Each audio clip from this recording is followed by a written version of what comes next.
This episode of New Politics was released on the 8th of March, 2025, and produced on the lands of the Wangal and Gadigal people.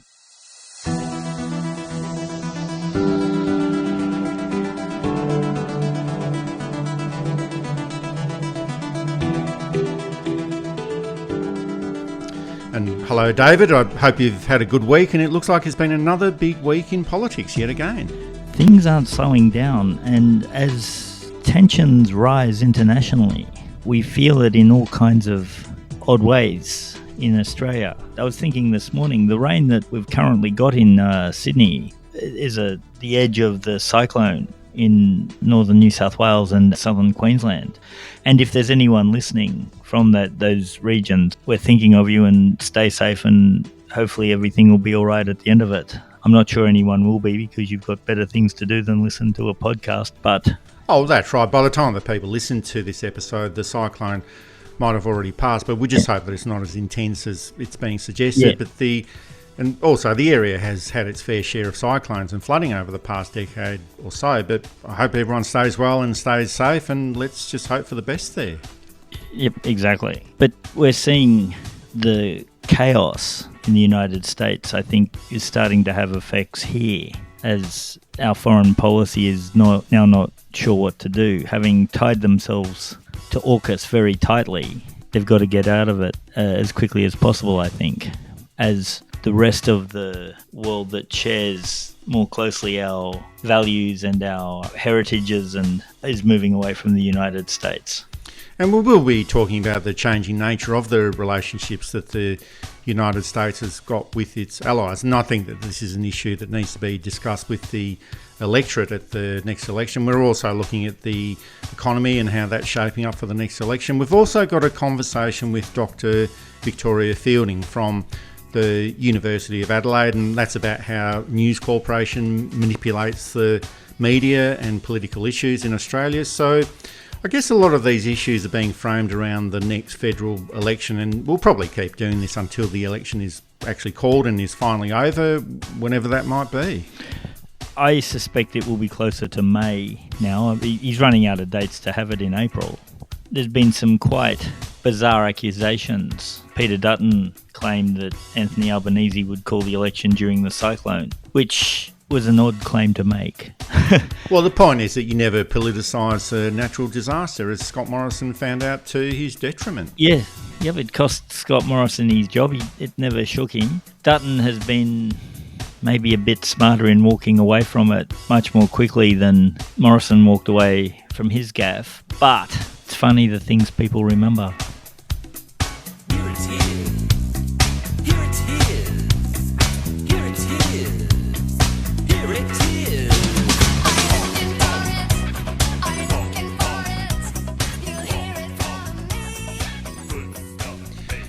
The state of the economy is improving, and the latest news is that the Australian economy is now out of a per capita recession. And that's not a figure that's used very often, but it has fluctuated over the past 7 years. For most of the final 3 years of the Morrison government, and for the past 2.5 years of the Albanese government. And this is coming in with the news about inflation and interest rates coming down, employment going up, and incomes also rising. And the message from the Treasurer Jim Chalmers is that the economy is turning a corner. Well, these numbers show that the Australian economy's turned a corner, and it looks more and more like the soft landing that we've been planning for and preparing for, because we've got that enviable combination now: inflation coming down, real wages up and incomes up, unemployment very low. We've got the debt down, interest rates have started to come down, and now we're seeing a solid rebound in growth as well. And most countries have had to choose between one or other of some of those elements, and we're experiencing that all at the same time. And so these national accounts were very encouraging. They do show a solid rebound in growth, and I think the most heartening thing from my point of view is that it's not just public final demand doing the heavy lifting. We're seeing a solid rebound in the private sector, and that's very welcome as well. Now, David, as you know, timing is everything in politics. And the economy still isn't in the best of shape, but it's definitely in a much better position than it was just a few years ago. But it seems that all of these figures and the economic conditions that are arising from these factors are giving the federal government a good opportunity to run with a positive economic narrative in the lead up to the next federal election campaign. Now, it's always a question of how well a government can exploit information like this, but it's almost an election script that just writes itself. Good economic circumstances will favour the government of the day. That's what usually happens, not always, but usually. But if the government can convince the electorate that things are really starting to turn around, and if the electorate feels that and believes that this is the case, well, that's a really favourable position for the government to be in. It is a good position for the government to be in, and the figures are genuine. They're not massaged. The figures are backed up by, well, the results. It's not like certain Liberal governments who claim that the economy was in great shape when it clearly wasn't. In the case of Jim Chalmers' management of the economy, it is backed up by figures that support other results and figures. Inflation is down a bit. Now, maybe not quite enough for people to really notice. And don't forget, things rarely become cheaper. Usually they stop getting expensive at the rate they were. And that's the difference. I think there has been times where prices have gone down, but usually it just means that instead of the price of milk going up 10 cents a year, it goes up 7 cents a year or even 4 cents a year. And it's those commodities that are the best things to look at. Usually people look at either luxury goods like television or other types of technology, where those prices keep going down as people work out more efficient ways to manufacture them and think, oh, the economy's going great. My television, which was $1,000 5 years ago, is only $300 today. Yeah, okay, that is a indication. Meanwhile, bread has gone from $3 to $6, which is another indication. But in this case, we can see that the economy is starting to, and it's not all the way yet either, but it's starting to favour everyday spending rather than occasional one-offs.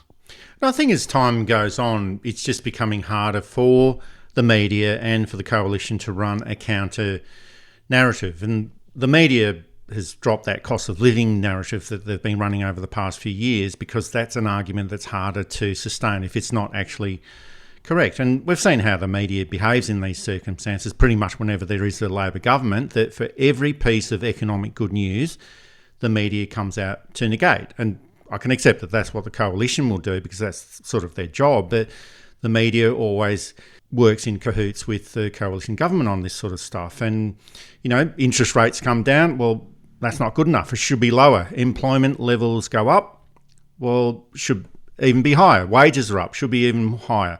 Inflation is down. Well, why is it not as low as it is in New Zealand? Australia has got the second best performing economy in the world. Well, that's no good. Why can't it be better than Canada and become number one? So it's just hard to please these people in the media. So Australia has come out of a per capita recession, and this is measured as overall growth of the economy relative to the population rather than just the overall growth of the economy or GDP. So it's an underlying figure that suggests that the economy is improving and improving quite well. But even still, this was reported in the context, well, okay, this is a good figure, but it's only because of government expenditure also going up or other reasons given as well. But I think pretty soon the media will probably run out of all the different permutations of bad news that they can think of. And ultimately, it's not what all the commentators in the media are saying or what the coalition opposition has got to say. And the Shadow Treasurer, Angus Taylor, well, he came out during the week and said that despite these figures for the per capita GDP figures, even though this is coming from the Australian Bureau of Statistics, well, he was coming out saying that despite the figures, Australia was still in a per capita recession. So if you can't have policies or anything good to say, well, you just come out and say blatant lies. But despite that, the economy is based around what people feel and think about the position that they're in, either for themselves or for their families and for their communities. And I just think that if they do feel good about the economy, well, that's pretty much the end of the coalition chances at the next election. The coalition had very little chance of getting government this time, and that's purely based on a number thing. We take out the personal likability of Peter Dutton. We take out the level of competence of a opposition frontbench that is basically made up of the rejects of the last government, which was the worst government of federation. You still have the problem that they are so far behind that the swing required at a federal level is impossible, to the point where if they do win, you have to start to think about some kind of election interference, which is very difficult in Australia. Not saying it's impossible. And of course, I should also put in the caveat that just because the swing hasn't happened in the past, that it won't happen now. But the personal popularity of Peter Dutton, it's a shame his name doesn't start with P, because that was a lovely alliteration. Peter's personal popularity isn't high, despite what the media are trying to tell you. They keep sending you pictures of him trying to smile, keep trying to do puff pieces on his wife, keep trying to show you that he's a normal bloke just like you. Haven't we all strangled the odd kitten every now and then? Or acquired 35 properties. Who hasn't accidentally bought 27 properties and bought shares in companies that the government has just made a policy decision over? We've all done that. They may be able to downplay this stuff, but it's still a factor, I think. People who are struggling to maintain their one property notice when there's a 27 property surplus. You know, he's not worth $30 million, but he is worth several millions. I'm not going to go into the whys and wherefores of, you know, how can a policeman and a politician earn so much? A well-managed, stable income with a little bit of risk-taking, capped with tax advantages and negative gearing laws, you can do that with good advice, and you can even do it fairly honestly. But it's not a good look for a senior politician who's trying to promote himself as one of us. And there have been some new announcements this week, and it seems that both sides of politics are playing to their political strengths. The government had those Medicare funding announcements last week, and this week there's a new $5 billion fund for public schools in New South Wales. So in response to these announcements, what does the coalition do? Well, they announce a $3 billion acquisition of 28 F-35 strike fighter jets. And I'm not sure how this is going to help with the cost of living pressures or raise education levels, but it's probably so that they can ramp up their rhetoric about standing up to China. And I'd say that using these jets against the China military would be like throwing a few toothpicks at them, but never mind. And I've got the feeling that the coalition is just picking up the papers from the Donald Trump policy book in the United States and just announcing these policies locally. Trump announced cutting the public service. That's what Peter Dutton has promised to do as well. Trump has ended work from home arrangements for public servants. That's what Peter Dutton is promising to do as well if he wins the next federal election. And I can tell you one thing, David, that this is not a vote winner. I'll tell that to the coalition. If they employ us as consultants, that's what I'd say to them. This is not a vote winner. It's not about whether people work from home or the office. It's about getting the job done. And that's essentially what businesses are after. That's essentially what productivity is about. It's not where you do the job, it's getting the job done properly and efficiently. And here's what Peter Dutton had to say about it during the week. Our desire is to get public servants who at the moment are refusing to go back to work, just to paint the dynamic here, they're refusing to go back to work in Canberra. Your plan to get public servants in the office 5 days a week has been described by Kelly Gallagher, for one, as a step in the wrong direction for working women. How do you respond to that? Well, I just think Katie Gallagher will always be on the side of the union bosses and not the workers. But what about working women? Well, a lot of them want to have flexible arrangements and are unable to be in the office 5 days a week. I just think at the moment there are plenty of job sharing arrangements and plenty of people who are working from home in particular jobs, and that's all as you would expect. So Peter Dutton has suggested job sharing for women. Well, no, that's a pay cut. Why would you want to accept that? And because of the current public service agreement, Peter Dutton wouldn't be able to change this arrangement until 2027. But the point is that work from home works. It works for a lot of people, and sure, it's not for everyone, but it does make the workplace more productive and it does make workers more productive. So I just think that this is another thought bubble from the coalition. They don't really think in macro or microeconomic terms. They just think about talking points and point scoring. But I think in this case, they've actually forgotten what the point is that they are trying to score. There's a lot of pressure from property owners who were used to collecting nice rent checks from public servants because the public service had sold off most of its building and then were renting from a surprising amount of Liberal Party donor and Labor Party donors. And now those buildings in what was prime real estate in Sydney, Melbourne, Adelaide, Perth, etc., CBD, Hobart and Brisbane, better bring everybody in, plus all the major regional towns, are suddenly not getting the rent that they were after. Now, okay, I have certain sympathy for that. You've invested in a place, no one wants to buy it, you want to monetize it, but there's no point in fighting against history. And when you think about it too, and I don't really condone this, but you could lower some of your salaries without too much of a loss of lifestyle because you need less good clothes to go into work. You travel less, so it's better for the environment. You buy less lunches, etc., which, yes, is a problem for CBD cafe owners, but your local businesses do a bit better as people go down to the main street of their suburb or country town and buy there. Opens up community a bit more. And of course, the extreme capitalists hate community because community means that you're not consuming, you're engaging with everyone and you need less money. And people tend to help each other rather than default to big business to help them. So there's a whole range of reasons. It was shown very quickly that the people who claim that, people just bludged at home, turned out it was actually more efficient. There's less distractions at home, funnily enough. You put your laundry on, you work for 15, 20, 40 minutes, an hour, how long your cycle goes for. You hang it out, you go back, you do a bit more for a couple of hours, the washing dries, you come back in, you do it. You unpack it and fold it, put it away, you go back in. And all the time you're wearing your suit top for the Zoom meetings. That's right.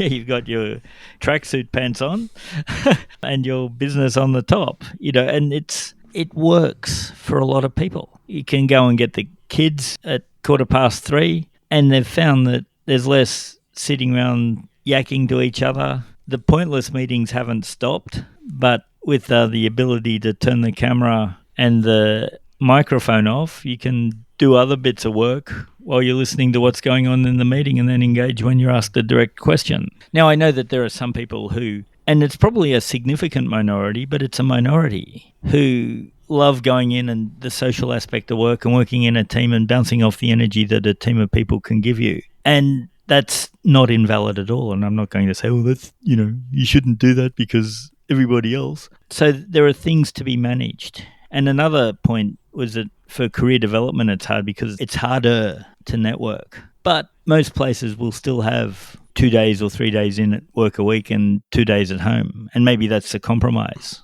On the other point is that Peter Dutton seems to have this direct hotline to Donald Trump in the US because pretty much whatever Donald Trump has announced over the past couple of weeks, Peter Dutton has replicated that. So sacking public servants, as I mentioned before, working from home or ending the work from home arrangements. Now, I don't think he's going to ring up Volodymyr Zelensky and start abusing him, which is what Donald Trump did last week. But it just seems like there's a lot of policy replication coming in from the United States and specifically from the Republican Party that Peter Dutton seems to want to introduce in Australia.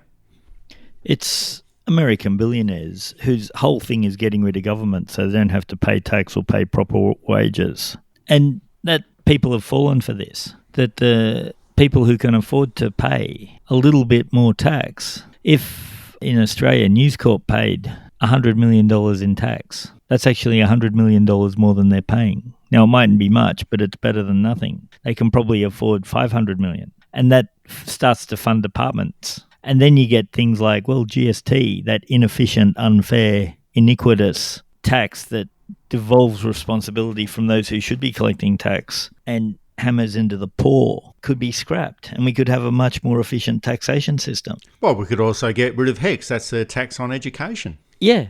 Education done properly is an investment, not a deficit. So why do we charge so much? Except The Americans worked out that you could charge for it, and Australia has no original thinking and would prefer to have an American model, even for things that we're world beaters in, like education, like health, like law support. Why have this stuff when you can make people pay for it? And if they can't afford to pay for it, even better, because it indentures them into a lifetime of debt where they owe you, and they owe you in all kinds of ways.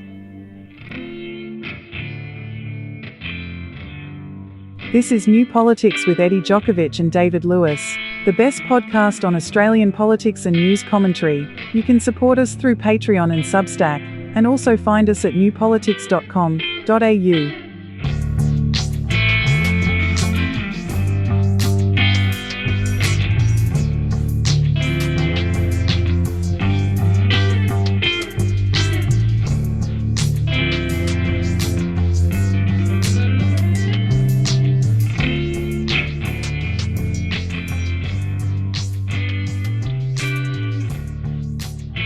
Most of the Western world is now preparing themselves for a change in their relationship with the United States, and we did discuss some of this last week, David, and this follows on from the meeting last weekend between the President of Ukraine, Volodymyr Zelensky, and the United States President Donald Trump. And things seemed to be going very, very well until Vice President JD Vance decided to join in the debate and started insulting the President of Ukraine.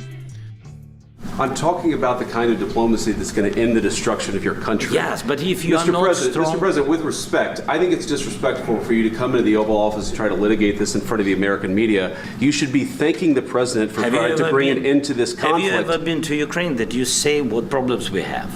I have been to... Come once. I've actually watched and seen the stories, and I know what happens is you bring people, you bring them on a propaganda tour, Mr. President, and do you think that it's respectful to come to the Oval Office of the United States of America and attack the administration that is trying to prevent the destruction of your country? A lot of questions. Let's start from the beginning. Sure. First of all, during the war, everybody has problems. Even you, but you have nice ocean. And don't feel now, but you will feel it in the future. God bless. You don't know that. God bless. You don't God know bless. that. You will not have a war. Don't tell us what we're going to feel. We're trying to solve a problem. Don't tell us what we're going to feel. I'm not telling you. Because I'm you're in no answering on position this to question. dictate that. That's Remember exactly this. what I'm not You're dictating. in no position to dictate what we're going to feel. War, You're not Mr. in a good Brown, position. I you don't was have in the cards right now. You're I'm playing very cards. serious. You're I'm gambling the with the president lives in of war. millions of people. You're gambling with World War III. What are you You're thinking about? gambling with What are you World thinking War about? III. And whether this was a setup or not is not really that relevant. And as we discussed last week, the background to the Ukraine-Russia war is complicated, but essentially it was being used as a proxy war by Joe Biden against Russia for those 3 years. But the upshot is that the dynamics between the United States and most of its allies is starting to change dramatically. Canada is starting to retaliate economically against the United States with tariffs of its own, as well as Justin Trudeau urging people to ramp up their hostility towards the United States. We're going to choose to not go on vacation in Florida or Old Orchard Beach or wherever. We're going to choose to try to buy Canadian products and forego bourbon and other classic American products. And yeah, we're probably going to keep booing the American anthem. The British government has started to toughen up its language about the future of NATO and its relationship with the United States. But over here in Australia, there's just not much noise at all. Both the government and the opposition are talking about the strength of the United States alliance and how it really, really, really, really, really matters. And we're getting the usual rhetoric that flows from Australia during these times of tension. But this is quite different this time around. The alliance with the United States is a big issue for Australia and just seems to be swept away as if there's nothing to see here and nothing to discuss, and that everything that's going on in Washington is business as usual. But David, it's not business as usual. This should actually be developing as a big election issue. It probably won't, but it should be. We've been allies with the United States formally since 1909, when the American fleet turns up in Sydney Harbour. And this is commemorated in a few street signs around Sydney, places like Minnesota Avenue in Haberfield. And there's quite a few streets in Maroubra as well, Connecticut Street. Yeah. They're not actually named after the states. They're named after the battleship or the ships that turned up. Before then, there was a little bit of distrust of the United States from a diplomatic level, although there was always that movement to have the states back in as part of the Commonwealth, for goodness sake. Showing a complete misunderstanding of what the American War of Independence was ostensibly about, which was not being part of a monarchical system. George Reid, who was Premier of New South Wales and then Prime Minister, wanted a union of all the English-speaking nations in which America could play a major role if they needed to, just to get them back in. He wasn't the only one, but he was most vocal about it. And of course, King O'Malley, who was born in 50 miles south of the Canadian border, so called himself a Canadian for citizenship purposes, gets the Labor Party named without the U because he thought that American hegemony would be such that we would be dropping a lot of that spelling. He wasn't far wrong. That's why the Labor Party is not spelt with a U, it's spelt with an O. As it's gone on, though, Australia has been a good ally to the United States, but it hasn't always been vice versa. We went to Vietnam when we probably shouldn't, well, we certainly shouldn't have. We went to Iraq twice when we definitely shouldn't have. We went to Afghanistan when we definitely shouldn't have. It looks like we'll be going to Ukraine in some kind of form, although that will be against the United States in its current iteration. But if it wasn't for the United States, we'd have nothing to do with that conflict at all, except in a moral support. Look after our Ukrainian and Russian citizens who have nothing to do with that. Oh, and I guess this softly approach to the United States at the moment, well, that's sort of to be expected. Anthony Albanese is quite a cautious Prime Minister. He's tried to make a virtue of that. I don't think it is, but that's what he's tried to do. Peter Dutton is a mini-me Trumpette and would never do anything at all to upset Donald Trump. But we can see that both the Labor government and the coalition opposition just don't want this to be an issue, and they don't even want to talk about it. But during an election campaign, I think that the issue will arise, that question of who is best to manage the relationship with the United States. Not that there's that much to manage there. The United States tells Australia what to do, and Australia just sort of meekly follows. Like, give us Piney Gap. Oh, well, here it is. Follow us into Iraq and Afghanistan. Oh, no problems. Or give us $368 billion for AUKUS and get nothing in return. Oh, sure, here's the money. Yeah. So, we're not getting submarines for 40 years and we might not be getting them. Well, that's fine. Deal. That's all good. Yeah, that's fantastic. But there's not that much to manage if all you're doing is saying yes. I guess that's the point that I'm making. And aside from the madcap behaviour that's going on in Washington, there is a big shift that's happening.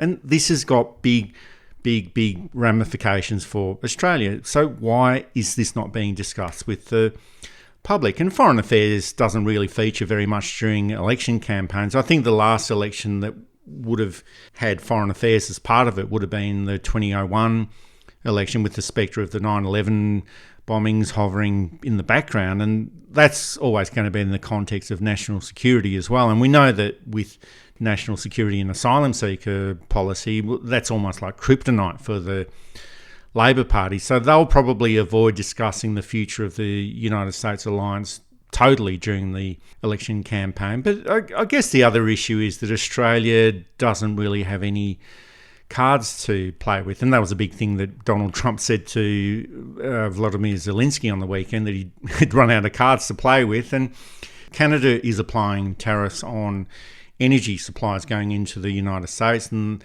they're right on the doorstep of the United States. But Australia doesn't really have that much leverage with the United States, so it's unclear what they could actually do in this situation. I mean, the first thing to or does it have leverage, David? I think the leverage is to get out of AUKUS or to renegotiate a much, much better deal. I think getting out is probably the best. I think it's failed. Sir Keir Starmer in Britain has started standing up to the United States a little bit in its approach to Ukraine by basically embracing Volodymyr Zelensky and saying that Britain will give its support to Ukraine against American policy at the moment.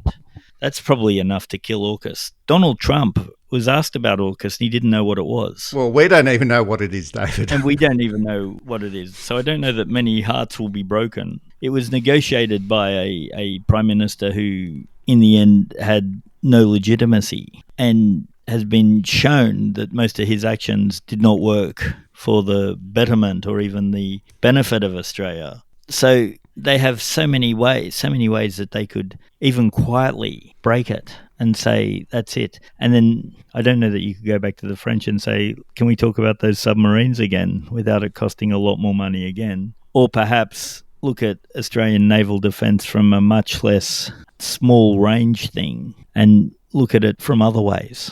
And before the election is called, because we go into caretaker and we can't do very much, would be the time to say, even quietly, even if it's a vote loser, which I don't think it is, I think the votes that it would gain would be somewhat negated by the votes that it'll lose, because there are those out there, particularly on the right, who think it is a great thing and that this $368 billion is more of a surety for other things, not necessarily the submarines. And of course, then there's a vast majority in the middle whose vote isn't going to change because they don't understand or care about it enough. So I think you could quietly break it without too much electoral damage and even with a little bit of electoral advantage.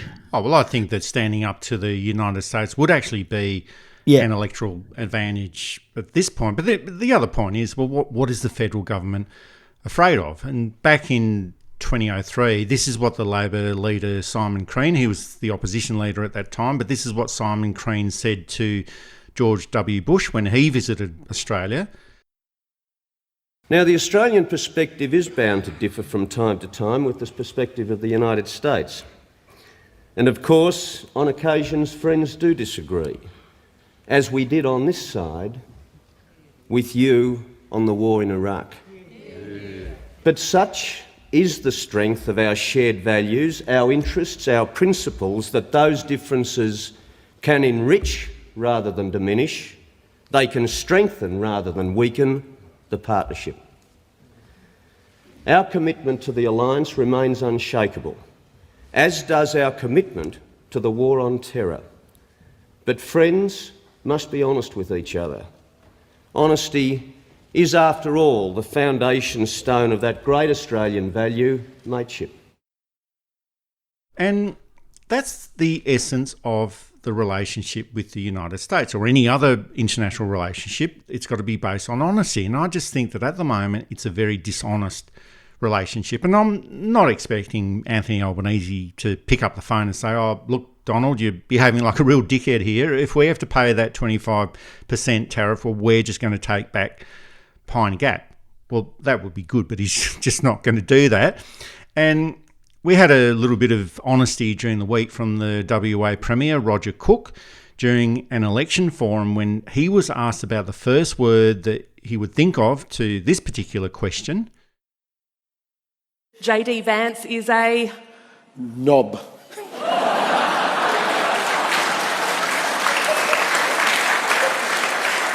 Sorry. You've got to have one unprofessional moment, don't you? That was it. Does Donald Trump still represent a dark road for the world? Well, I certainly think he represents an uncertain one. So again, let me just say, at times of uncertainty, you need a steady hand, experienced hand at the wheel. So call it as it is. We're always looking for honesty in politics, and we have just a few seconds of it there. And Roger Cook's popularity probably would have shot up after that, and everyone else can see what's going on in the White House. And Roger Cook is probably 100% certain of winning the WA election over the weekend, and he's probably safe in the knowledge that anything that he says is probably not going to affect the final result. But if someone is behaving like a knob, even if it is the Vice President of the United States, well, I think that just needs to be called out. The JD Vance Appreciation Society of Western Australia, meeting Sundays at 3 o'clock at Fantastic Furniture, might not appreciate it, but I'm pretty sure that that's a very small number of voters spread through the suburbs of Perth. I think he probably articulated a lot of what a lot of people would think, even if they wouldn't say it. Because let's be frank, JD Vance is so far out of his depth. And even Trump won't endorse him as his successor, which means that if there's another election, it won't be Vance who is the vice president. Of course, there's the theory that it's all being machined by Vance and controlled by Vance. Anything is possible in an infinite universe, I guess, but this seems less likely than other scenarios. This is New Politics, available through Apple Podcasts, Spotify, Amazon Audible and YouTube, and also available to support at Patreon, Substack, and at our website, newpolitics.com.au.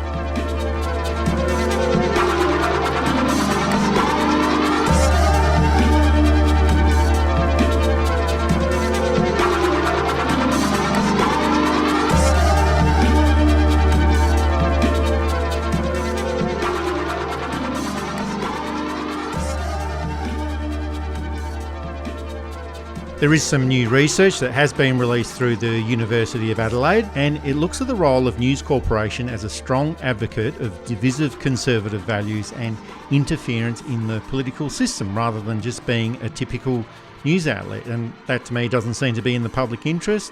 Dr. Victoria Fielding is the Senior Lecturer in Strategic Communication at the University of Adelaide, and I caught up with her for a chat about this research during the week. Welcome to you, Victoria. Thanks for joining us on New Politics, and it's always good to have these sorts of conversations about the media. Thanks so much for having me. So we've got quite a bit to unpack today, and you've identified in some of your research that there are 7 strategies that are being used by News Corporation as a form of advocacy within its media reporting, and I assume that we're probably going to be looking at the 7 deadly sins of journalism and not the 7 virtues of a good media practice within a democracy. And all of the research does specifically relate to the Voice to Parliament campaign in 2003. But what did you find in your research? So this is applicable to The Voice. As you said, I did the Murdoch Referendum Accountability Project with some colleagues at the University of Adelaide, where we looked at 1,400 pieces of content from News Corp during The Voice. And the 7 strategies came out of that. But what I think your listeners would be interested to know is that they can really see these strategies occurring across a huge range of issues at News Corp. And so the 7 strategies define the way that journalism and commentary is actually used as a political campaign, as a form of what we call conservative advocacy. So the first one is in relation to The Voice. News Corp amplified the No campaign. That's the traditional view of bias. So they had more no content than they had yes content. They also attacked yes advocates, particularly Prime Minister Albanese and campaigners for yes. They excluded and de-emphasised yes arguments to make them less strong as compared to no arguments. They melded their very, very strong no positions in commentary with reportage, and that often meant that actually commentators looked like they were doing reportage when they were actually doing opinion pieces. They mobilised the audience in terms of actually urging people to vote no, almost like you would if you were part of the no campaign. They created new no campaign content, so they didn't just report about the referendum, they actually created content that helped the no campaign in their campaign that was separate from what the no campaign were doing.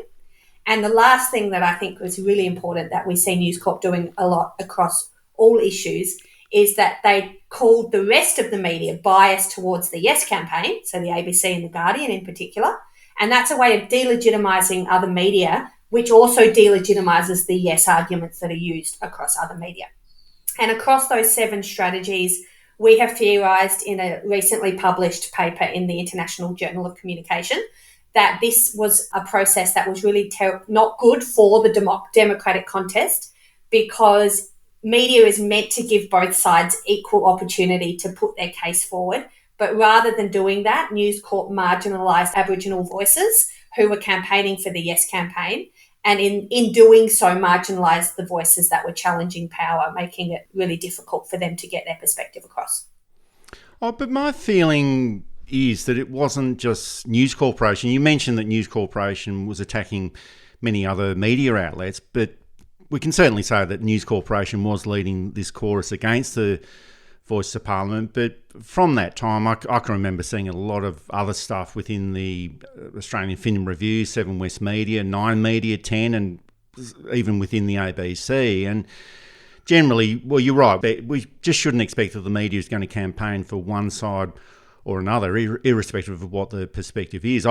Personally, I just expect fair reporting and balanced reporting. I'm not asking for much, but I really don't seem to be able to get that. But it just seems that everything was being dovetailed by News Corporation. But the other factor for me is that it wasn't just mainstream media, it was also social media. And mainly from what I saw, it was on Twitter, some of the pretty disgusting material from the Advance Group and Fair Australia. But is that one thing that has come up in the research, that once there's a major player, such as News Corporation, that's pushing a particular agenda, and it always seems to be News Corporation, that the others then follow on? And that's pretty much all of them. Mainstream media, social media, advertisers, they all ramp it up. They see everyone else doing it, and it just ends up being so hard to stop. Yeah, so one of the things we're researching for a new paper actually is exactly what you've said, which is the way that News Corp are able to set an agenda. And so what we see from the rest of the media is that they're at great pains not to take sides. And in doing so, whether they're conscious of it or not, they're actually giving false legitimacy to the arguments put forward by News Corp that are often incredibly bad faith arguments, if not disinformation, if not misrepresentation. So I'll give you an example of that during the Voice referendum. The rest of the media really did balance comments from people like Jacinta Price, who said colonisation was good for Aboriginal people, equally against the comments of Aboriginal people saying, I'm sorry, but that's not true. And so, when you've got both sidesism basically saying, well, Jacinta says that colonisation was good, and all of these other Aboriginal people and all the historians and all the, the people who've actually studied this stuff and understand it has said colonisation was terrible. But we're not going to take a position because taking a position is biased. So that equal weight between two very different types like arguments, one premised on reality and one premised on basically, let's call it what it is, bullshit. It means that the actual public don't get a sense of what the reality is. They just get served up a debate, and those equal sides then basically confuse people. We've seen this happen for decades with climate change. We see it happen pretty much in every debate where the right wing will try to put forward an idea that's often based on fear, often based on confusing people, often based on prejudice, and that's given equal weight against really legitimate fact-based arguments. And so even the ABC, I think, is terrible at this, where they'll say, well, Dutton says that, nuclear is going to be fantastic. And it's like, but is it? Can you actually, and I always say to my students, if you're a journalist, your job is not to say he says it's raining and she says it's not. Your job is to look out the window and tell your audience which is true. We need to see more of that. And we've got a little bit of a conundrum here, because within the idea of a democracy, well, politically at least, the idea is that each vote in Australia is equal in weight. Everyone's got a vote, everyone's got the same value in that vote, but it's almost like we've got a democracy of thinking or democracy of ideas, where every thought that's out there or every idea that's put out there is equal in weight. Is that part of the issue as well? Yeah, absolutely. And I think really what people need to understand is that we're not in this purist liberal public debate where people are thinking rationally and information is rational and people are using this information to weigh things up. What we are actually engaged in is a huge amount of media manipulation. Social media, mainstream media is playing into it, politicians are playing into it. And so this idea that we can just basically debate the facts and people can go, oh, I'm enlightened now, is very naive. And it means that what we actually need to do is we need to understand that people are being influenced by things that are not rational, and they're not rational in the way that they receive that non-rational information. An example of this, again, during The Voice, another paper we've just published was about the way that the mainstream media, in this case News Corp, particularly Peter Credlin, created this whole debate around how long the Uluru Statement from the Heart is. And I guess the left want to get into a sort of a debate about whether it's disinformation or not. And I actually don't think that's useful because, you can say, well, she's misrepresenting the Uluru Statement as longer than one page. And so let's have a debate about that. And that takes a week and then no one hears anything else. But what she actually did with that, basically a conspiracy theory, that the Uluru Statement was 26 pages and it had all these demands that the Aboriginal people were making and that was going to lead to all these terrible things for Australians. It actually legitimised really extreme disinformation that was spreading on social media and spreading in actual physical pamphlets that were saying the Voice is going to lead to property rights being eroded, the Voice is going to lead to a treaty where it's going to cost white Australians money. And, it opened up this vacuum for people to fill with crap.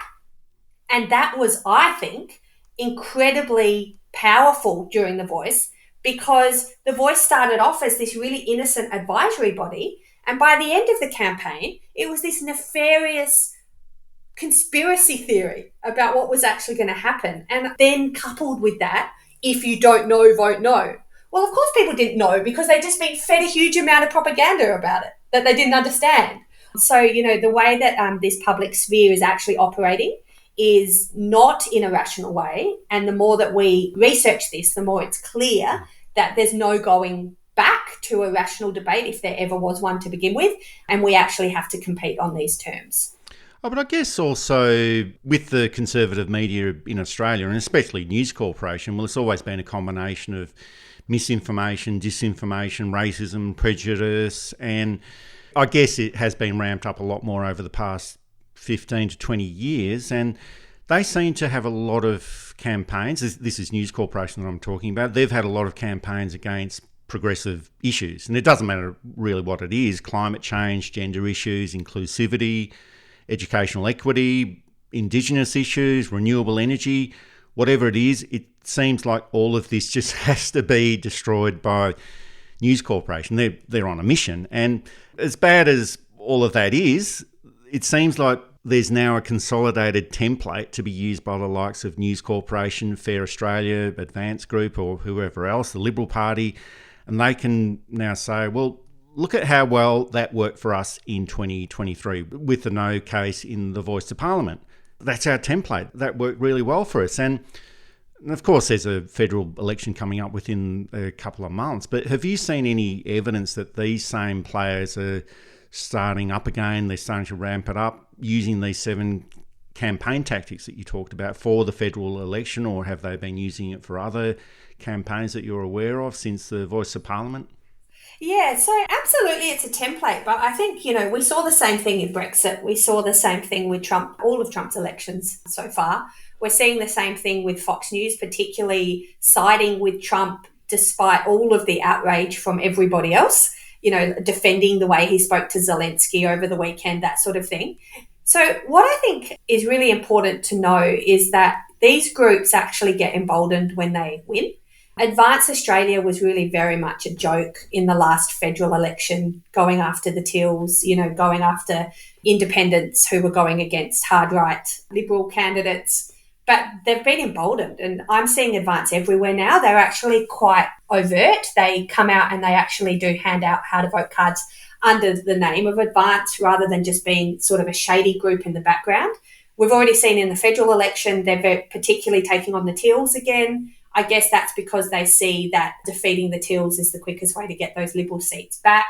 They're calling the Teals extremists, that sort of thing. They're calling the Teals Greens. They're misrepresenting. I actually saw some ABC reporting recently that said that the campaigning that Advance is doing is very deliberately working outside of any rules that state electoral commissions have, like we have in South Australia, where you actually do get held up for the disinformation that you're spreading. Well, you actually do have truth in political advertising in South Australia. We do, but it's only during the campaign. So, if you're spreading disinformation outside of that period, there's no one to hold you to account. And this is where there's a limitation in the way that we regulate media. It's fantastic that we regulate during the campaign. Don't get me wrong. In South Australia, we've seen that work really well.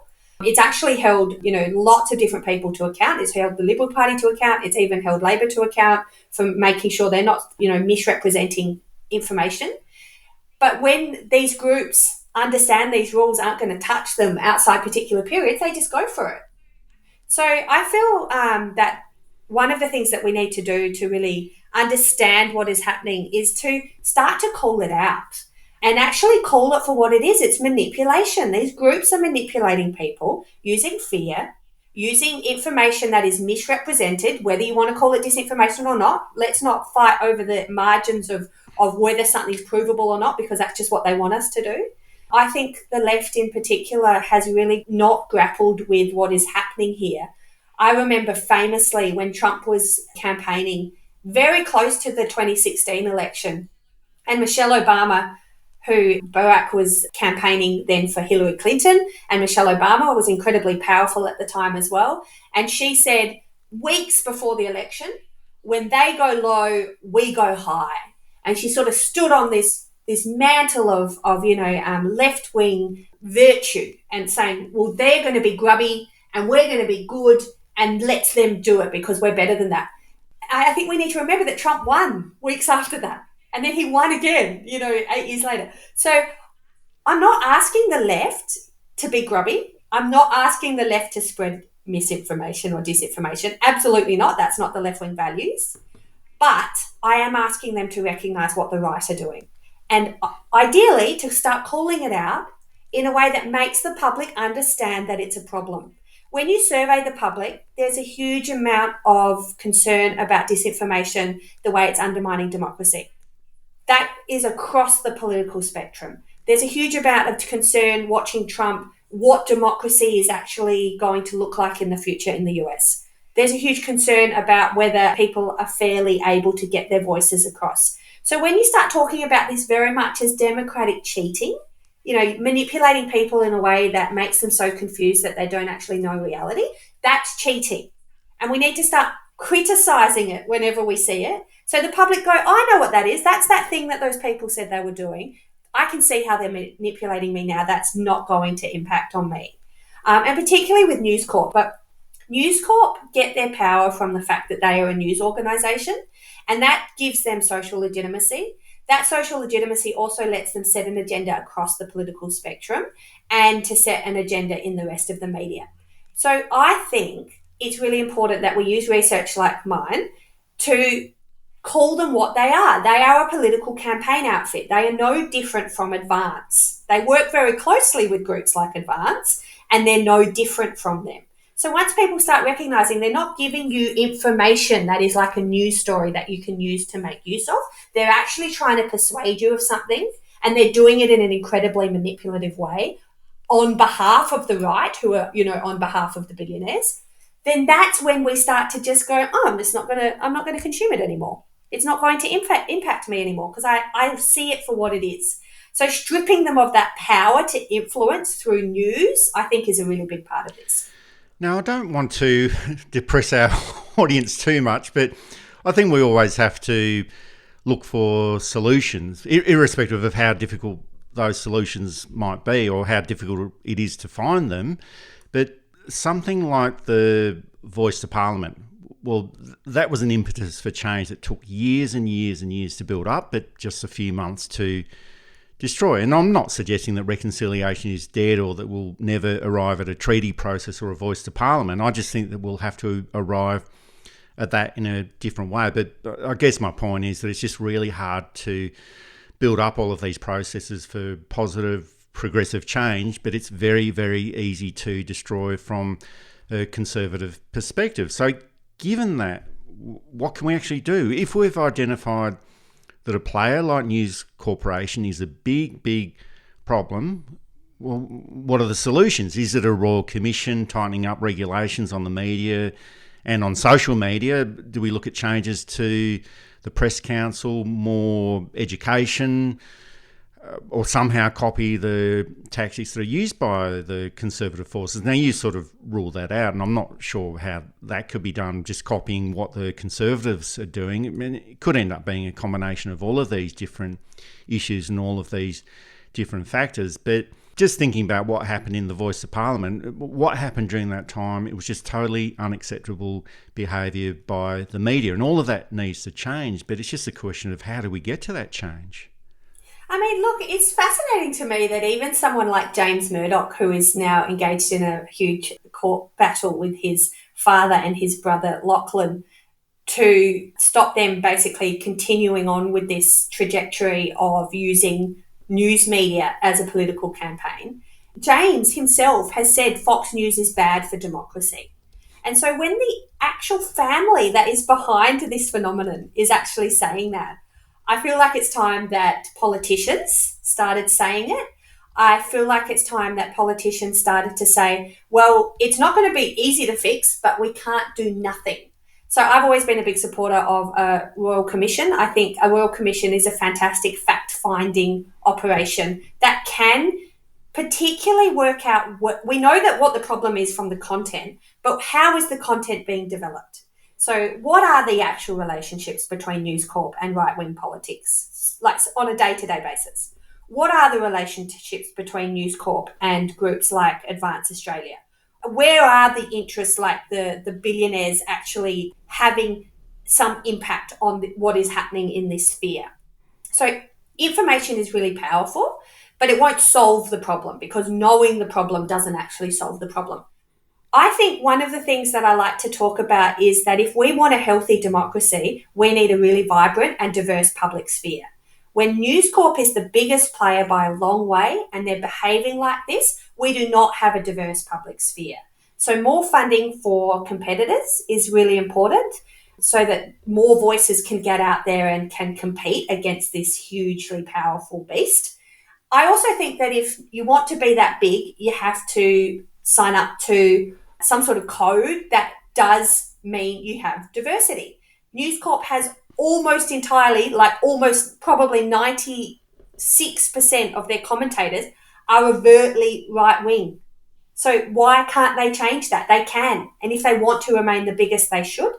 And I think it's also really important to note that there are competitors out there. Like, there's been a lot of discussion about the way that podcasts like Joe Rogan, right-wing in the US, have been really powerful in capturing particularly young men and pushing them rightward.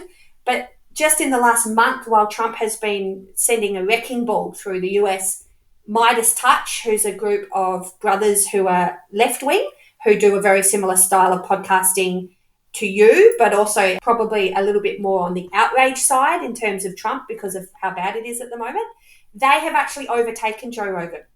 So the left can compete in this space. The left can present themselves in a way that people want to consume media. They just need to break out of the technocratic speak. They need to break out of the sort of policy discussions which flattens everything to it doesn't really matter sort of frame. They need to build on the emotion that is out there and actually take people for the ride with them in terms of what this means for people when politics is impacting on them. And they have to provide them the facts that they're not getting elsewhere. So I do think there's real hope that the left will rise again in this space, but we won't be able to do it without a concerted effort and, really some investment of time and resources. Victoria Fielding, it's been a very good conversation. Thanks for joining us on New Politics. Thank you so much for having me, Eddie.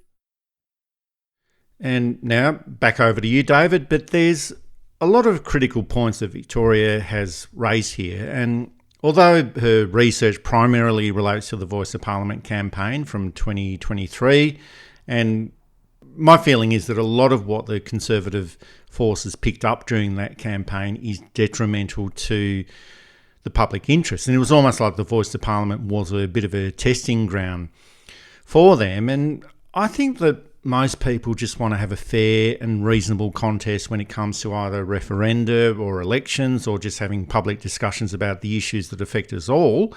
And I do accept that politics is cyclical, not just here but all around the world. And after a period of progressive or Labor-based government, it's going to fluctuate and then go to Conservative and capital-based government. And if it's a fair contest, well, that's just the way that it has to be, because you're never going to get the government that you always personally support. But in Australia, we just never get a fair contest. And News Corporation is a big factor in this. Just wanted to emphasise that.